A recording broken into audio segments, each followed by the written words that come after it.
how did I prepare to play Alex? I watched a lot of West Wing, like a lot of the West Wing.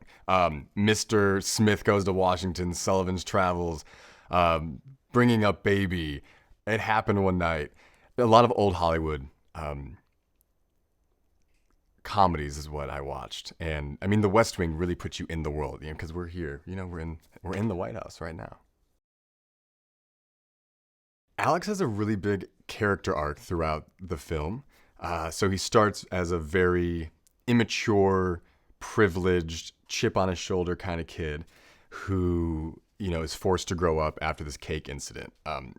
And it's really nice to watch him grow throughout, the 2 hours or so that we get to watch Henry and Alex be together.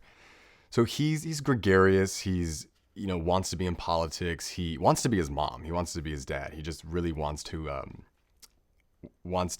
prove to the world that he is someone. Alex and Henry start the relationship at this climate conference in the film, and Alex is kind of snubbed by Henry. So Alex has this kind of preconceived notion of him that he's a jerk and he wants nothing to do with him.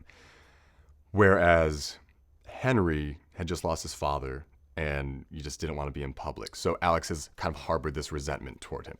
So then when he has to go to the wedding, he doesn't bring his best self. He brings like this 12-year-old version of himself who wants to be in competition with Henry.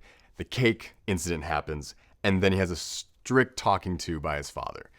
So after that, when Alex has to fly back and do damage control, is when their relationship starts, I would say, like the good stuff. Alex realizes that Henry's not this monster that he's thought he was the whole time. Working with Nick has been excellent. We've gone through a lot. We got here a couple weeks early for rehearsals, and it's a very intimate movie, so we had to become close very fast and kind of trust each other right away, and we did. It wasn't hard. It was really just committing to the text and trusting our director Matthew, and it's great working with him because I think we have a really good banter on and off screen, which helps our characters when we are acting together. I mean, but we get in a lot of trouble. Like, we really do. We get yelled at by our first AD, Ben, a lot, and Matthew will tell us to calm down just because as soon as you're out of a scene, you're like critiquing each other, critiquing yourself. And I think we're each other's biggest supports in the room, just because we both care so much. I know he cares, I know I care, and we just want to make the best product possible. Uma's great. She really is. She just has this presence when she walks into the room. I was definitely intimidated when I found out who was playing my mom, just because I am a huge fan, obviously, like who isn't? And I didn't know what to expect. And I was pleasantly surprised that she came in and she was so lovely and giving and, wants to connect right away. And, like whether it was with a hug, with just touching my hand, talking briefly, we really had a short period of time that we were able to kind of build that relationship for screen. So we had lunch together, and we just, she's such a professional, and she makes you feel safe. And like we there's a few scenes where we go like head to head, and she didn't treat me like that younger actor. She really treated me just like, like I'm here to work, you're here to work, like let's go. And she did. And like she would improv at me, and just, when the camera was on me, for her to, get like a different reaction out of me, or like, we would try different stuff throughout. And she's just so skilled on a set. She knows her lenses, she knows her lighting, she knows her marks. Like she's such a competent actor.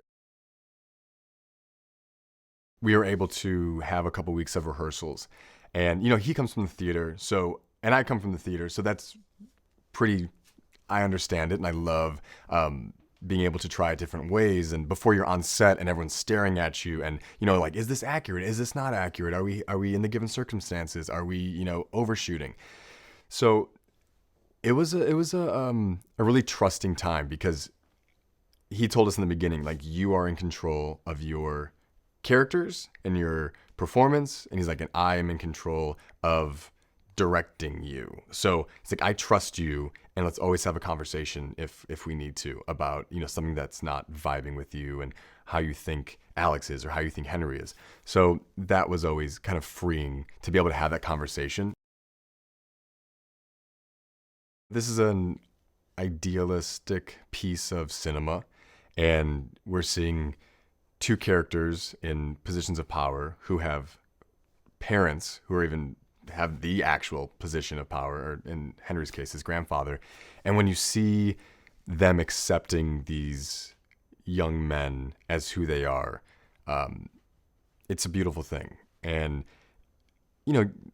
it starts at the top. And if we can have people at the top of their game, at the top of the world, like literally on top of the world, accepting their family for who they are, it will just be able to trickle down throughout everyone in the world. So I think that's the most exciting part of it. This film is creating a great blueprint for families everywhere, especially because you have the first female president of the United States who has a Mexican-American father, and then you have Henry's grandfather who's the King of England. So these are the change makers in the world. These people make law, these people sign bills, and they have the power to make like lasting and real change. This film kind of transcends the coming out story. I think Matthew really focused a lot, and we had lots of conversations about this. It was not focusing on that coming out moment, not calling it that, and just more of having a conversation with those that are near and dear to you. So it's less of an event, and again, like, we just start normalizing this in society and like in the home. So it's unique in that way. And I'd also say it's unique because in a lot of LGBTQ plus stories, they're not happy endings. There's usually tragedy involved. And I think that this film kind of subverts that in a way where we think all is lost, but then by the end, we're rooting for these two guys to be together and to be kind of like the poster men for what the world can be.